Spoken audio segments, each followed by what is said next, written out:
Evelyn Pendleton slid the divorce papers across the cold granite countertop with the same casual indifference she used to fire an intern, completely unaware she was signing her own career's death warrant. Outside the floor-to-ceiling windows of their penthouse, the November storm battered downtown Chicago. Rain lashed against the glass, blurring the city lights into streaks of charcoal and gold, but the atmosphere inside was far colder than the wind howling off Lake Michigan. Arthur Pendleton sat in his favorite wingback chair, the only piece of furniture in the room that didn't look like it belonged in a sterile modern art museum. He wore a faded beige cardigan over a simple button-down shirt, his posture relaxed, his face unreadable. He glanced down at his wrist. The leather strap of his watch was worn and cracked in places, a stark contrast to the gleaming luxury surrounding them. It had been his father's watch, a humble timepiece from a man who had worked 2 jobs to put Arthur through engineering school. The second hand ticked forward with a rhythmic, patient precision. Evelyn hated that watch. She often said it didn't fit the tech-stream aesthetic, much like she believed Arthur no longer fit the billion-dollar company they had built together from a garage on the South Side. "Don't just stare at it, Arthur," Evelyn snapped, her voice sharp. She stood across from him, impeccable in a tailored designer suit that cost more than Arthur's first car. She swirled a glass of vintage red wine, the crimson liquid catching the light. "You knew this was coming. We've been misaligned for years. It's time to formalize the separation." Arthur reached out and picked up the thick document. "Misaligned," he repeated, his voice a low, steady rumble, devoid of the anger she was clearly expecting. He flipped to the marked page. "And the non-compete clause? 5 years, Evelyn? You want to ban me from the industry I helped pioneer?"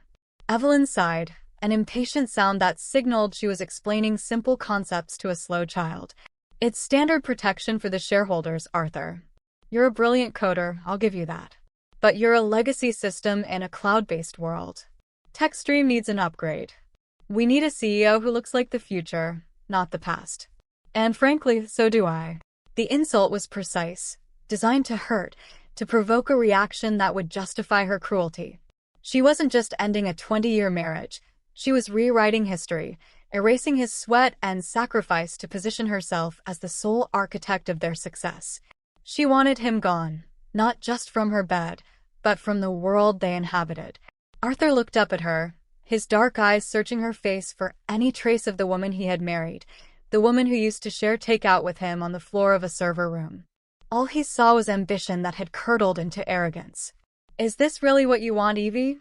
he asked gently, using the old nickname she hadn't let him use in a decade. "To erase 20 years of history? Once I sign this, there is no going back." "It's just business, Arthur," she replied coldly, taking a sip of her wine. "Sign the papers. Be reasonable for once." Arthur didn't argue. He didn't shout.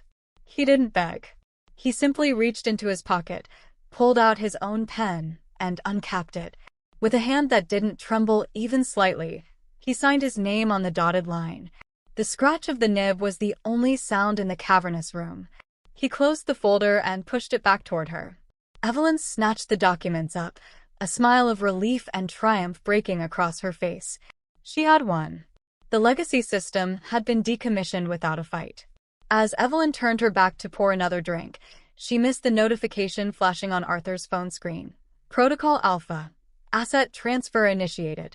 Arthur just made his move in silence, and Evelyn has no idea what's coming. If you are still watching and you appreciate these hidden details, please drop the number 8 in the comments to let me know you're here with us. And if you haven't already, I highly recommend you subscribe to Black King and turn on the notification bell so you don't miss the moment the tables turn. Your support helps us continue creating great content to inform and inspire you every day. Now, let's see what happens next. While Evelyn ordered vintage champagne at the city's most exclusive country club, Arthur sat in a worn leather booth at Lou's Diner on the South Side, plotting the reclamation of his life over a slice of cherry pie. The diner smelled of roasted coffee beans and frying bacon, a scent that felt like home to Arthur in a way the sterile, lavender-scented air of the penthouse never had. Outside, the snow had begun to stick to the pavement, but inside, the windows were steamed up with warmth. A waitress with graying curls and a kind face bustled over with a coffee pot. "Warm it up for you, Mr. Pendleton?" she asked, smiling. Please, Betty, Arthur said, returning the smile. And how is that grandson of yours doing in algebra? Top of his class, thanks to that tutoring software you gave him, she beamed before pouring the dark roast and moving on. Evelyn likely didn't know the names of the people who cleaned her office, but Arthur knew the life story of the woman who served his coffee. It was a small difference, perhaps, but to Arthur, it was the only difference that mattered. Across the table, Sarah sat with a thick manila folder open in front of her. As Arthur's younger sister and his attorney, she was the only person who knew the full extent of the game being played. She adjusted her glasses, her expression a mix of professional sharpness and sisterly pride. "I've reviewed the papers she had you sign," Sarah said, keeping her voice low. "Just as we suspected. Evelyn is relying entirely on the corporate restructuring documents from 3 years ago. The ones she thought gave her majority control." Arthur took a bite of the cherry pie. "She never checked the filing date with the Secretary of State, did she?" "She was too busy celebrating her new title," Sarah scoffed gently. "She missed the amendment you filed 48 hours later, the one she signed in that stack of routine tax forms without reading. Legally, the restructuring was voided by the subsequent amendment. You didn't just keep your shares, Arthur. You consolidated them." She tapped a specific line on the document. "You still own 57% of TechStream. You are and have always been the majority shareholder." Arthur nodded slowly. It wasn't a victory he cherished, but a safeguard he was thankful his father had taught him to build. "It's a shame," he murmured. "I gave her every chance to be fair." Suddenly, Arthur's gaze drifted to a booth near the door. An older man in a heavy worn coat sat alone, staring into a cup of tea. It was Mr. Henderson, the former head of security at TechStream, a man who had guarded their building for 15 years, who had walked Evelyn to her car safely 1,000 times. "Excuse me for a moment," Arthur said. He slid out of the booth and walked over. "Mr. Henderson?" The old man looked up, his eyes weary. "Mr. Pendleton?" I heard about the divorce." "I'm sorry." "I heard you were let go," Arthur said softly. Henderson looked down, ashamed. "Ms. Evelyn said they were revamping the brand image. Said they needed younger faces at the front desk. I've been looking for work, but at my age." He trailed off. Arthur placed a hand on the man's shoulder. "Listen to me, James. Don't take any offers just yet. Take a vacation. Enjoy the holidays with your family." Arthur pulled a wad of cash from his pocket, not showy, just practical, and placed it on the table to cover the meal and then some. "I have a feeling there might be an opening for a head of security very soon. Someone I can trust." He left Henderson looking stunned and hopeful, tears welling in the old man's eyes. Arthur walked back to his booth, where Sarah was watching him with a knowing look. "You can't save everyone, Arthur," she said, though her tone suggested she loved him for trying. "I can save the good ones," Arthur replied. "Now, what else is in that folder?" Sarah's expression hardened. She pulled out a second, darker set of documents. "This is the part that stops being a civil dispute, Arthur. I dug into the accounts like you asked. It's worse than we thought." She slid a spreadsheet across the table. "Evelyn and Marcus Thorne aren't just spending too much on parties. They've been funneling company funds into shell companies registered in Marcus's name. Over $2 million in 18 months. Arthur stared at the numbers. The betrayal twisted in his gut. It wasn't just about the marriage anymore. They were robbing the company, stealing from the employees, and destroying the legacy his family name was built on. "She thinks she just buried you, big brother," Sarah said, closing the file with a sharp snap. "She doesn't realize she just planted a seed." Freedom from Arthur was supposed to make Evelyn feel invincible, but as she walked through the silent, gleaming corridors of her empire, she couldn't shake the feeling that the glass walls were watching her. TechStream headquarters had transformed under her leadership, or rather, it had mutated. The warm, collaborative open spaces Arthur had designed were now segmented by frosted glass dividers. The office was decorated for the holidays, but it felt performative. Massive silver trees that cost a fortune, yet no one was smiling. As Evelyn passed the rows of cubicles, conversation died instantly. Heads bowed. Keyboards clattered faster. It was the silence of fear, not focus. She pushed open the doors to the executive suite, where Marcus Thorne was waiting. He was lounging on her leather sofa, scrolling through his phone, looking every bit the modern tech executive in a slim-fit suit that screamed new money. "The catering budget for the Christmas Gala just came in," Marcus said, not bothering to sit up. "It's 50% over the estimate. Do you want me to cut the ice sculptures?" "Don't be ridiculous, Marcus," Evelyn replied, dropping her designer bag onto her desk. "We need the ice sculptures. This party is my statement. It tells the world that Techstream is bolder, richer, and better without the dead weight." "Dead weight," Marcus chuckled. "Speaking of which, did you hear? Someone saw Arthur eating at a diner on the South Side." "A diner, Evelyn. Can you imagine? He's probably counting coupons while we're about to host the event of the decade." Evelyn laughed, but it sounded brittle. She sat at her computer to approve the expenses she knew were inflated to cover their transfers to the shell accounts. As she logged in, a red warning box flashed on her screen. "System alert. Unauthorized user access detected in Archive B." Her heart skipped a beat. Archive B held the historical financial records. She frowned and clicked the details. The user ID was listed simply as admin_legacy.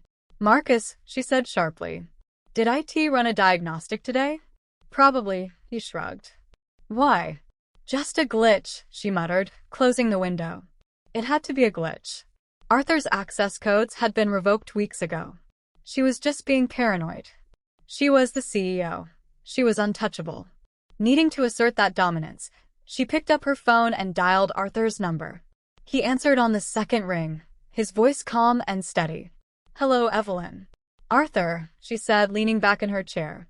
"I'm just calling to remind you about the Christmas Gala tomorrow night. I know you usually attend, but given the circumstances, it would be best if you stayed home. It's for employees and active stakeholders only." There was a pause on the line. "I understand, Evelyn," Arthur replied, his tone unfailingly polite. "You want the spotlight to yourself." "I earned it," she snapped. "Enjoy the party, Evelyn," Arthur said, and there was a strange, heavy weight to his words. "It will be a night to remember." He hung up before she could respond. Evelyn stared at the phone, irritated.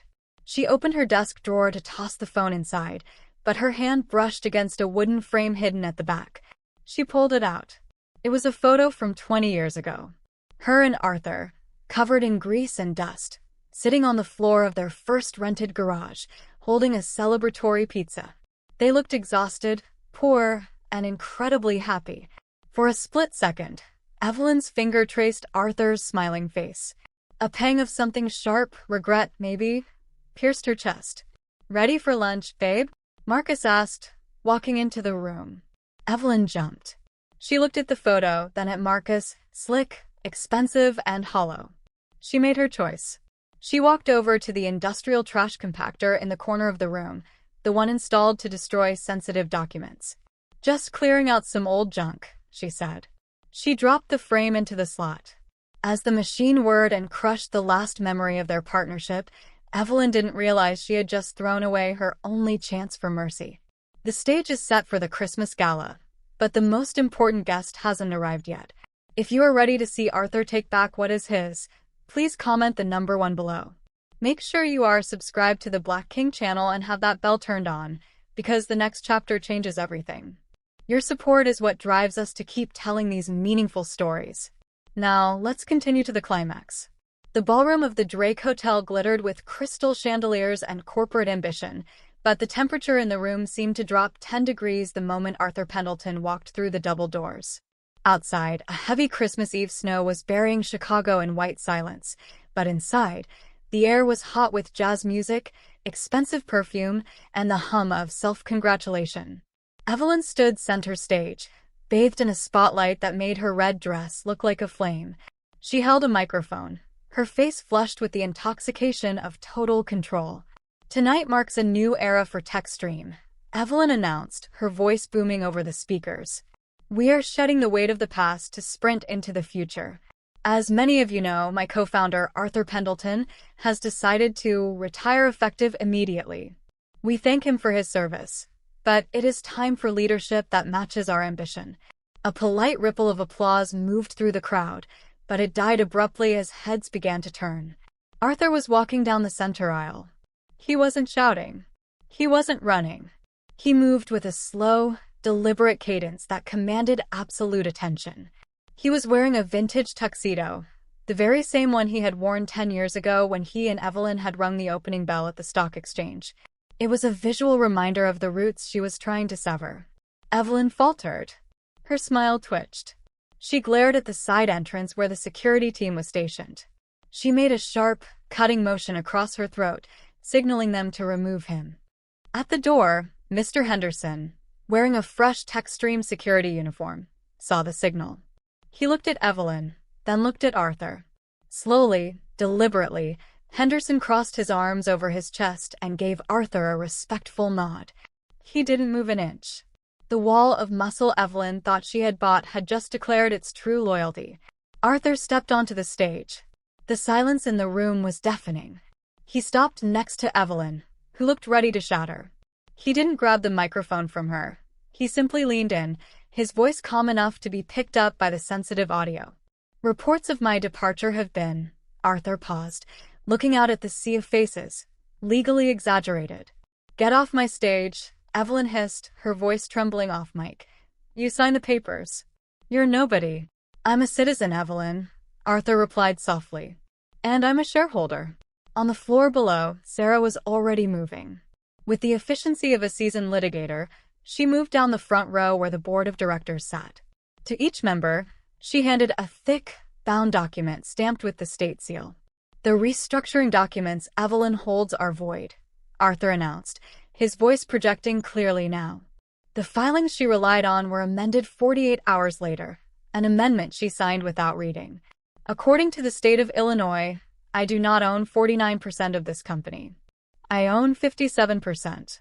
Gasps erupted from the crowd. Evelyn's face went white. She looked at Marcus, who was shrinking into the shadows near the bar.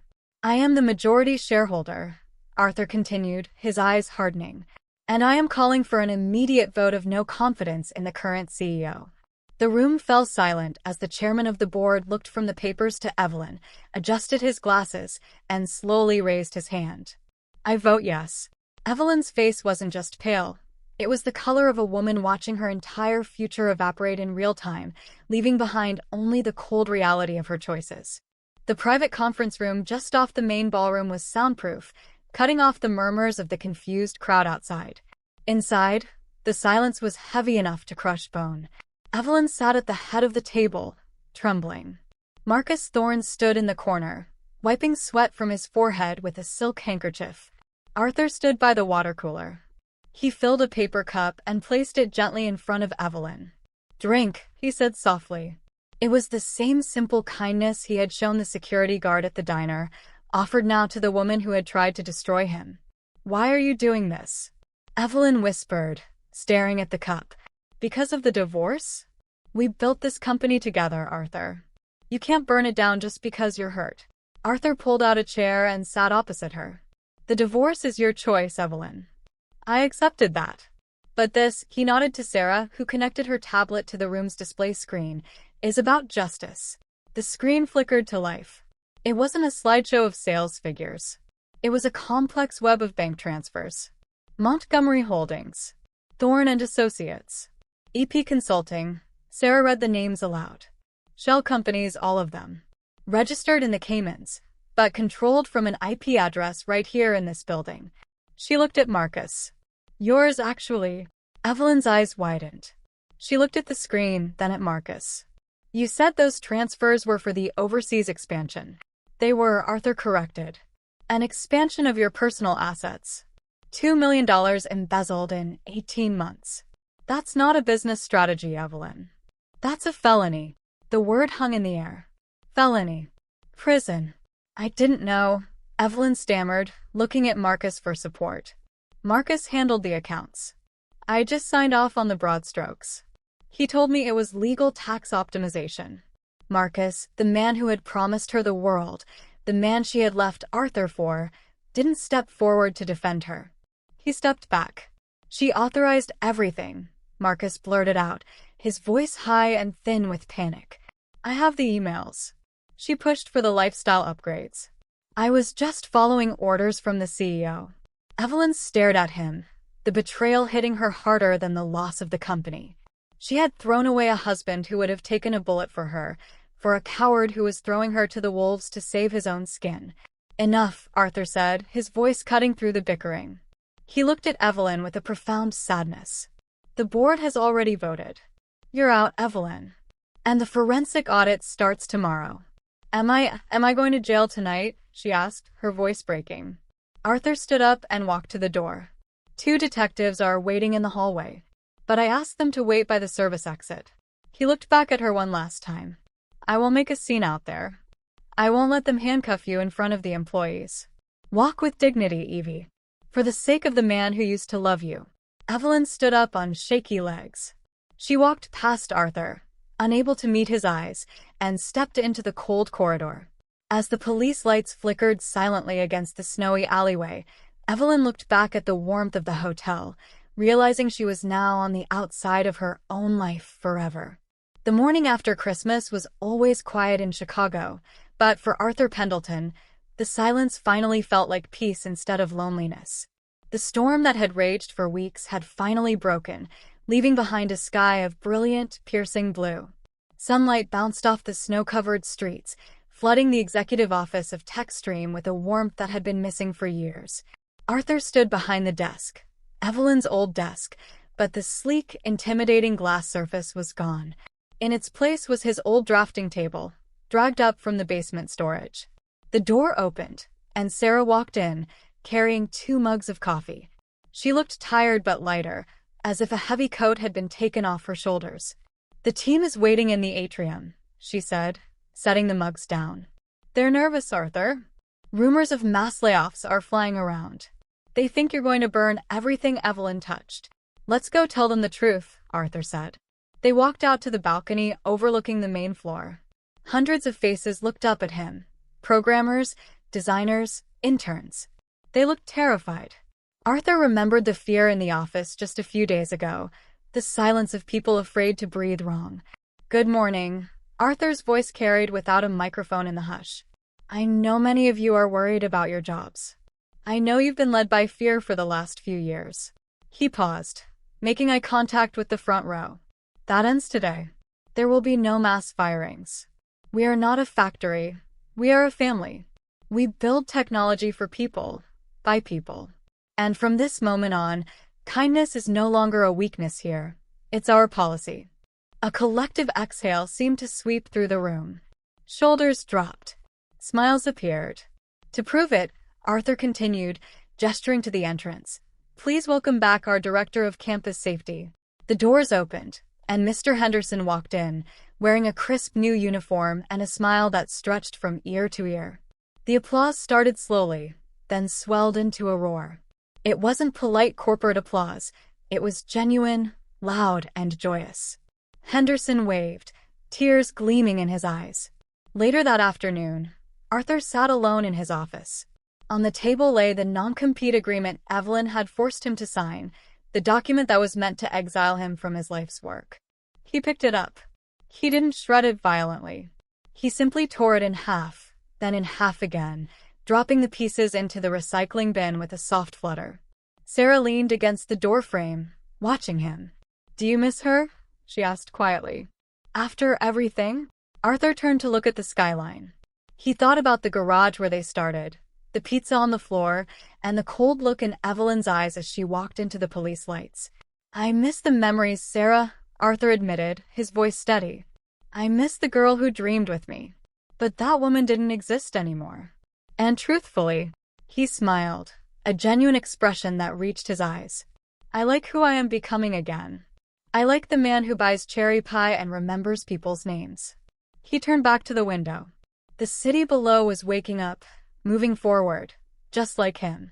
Arthur stood by the window, watching the snow cover the city, ready to write a new code for his life, one where a good heart was the only currency that truly mattered.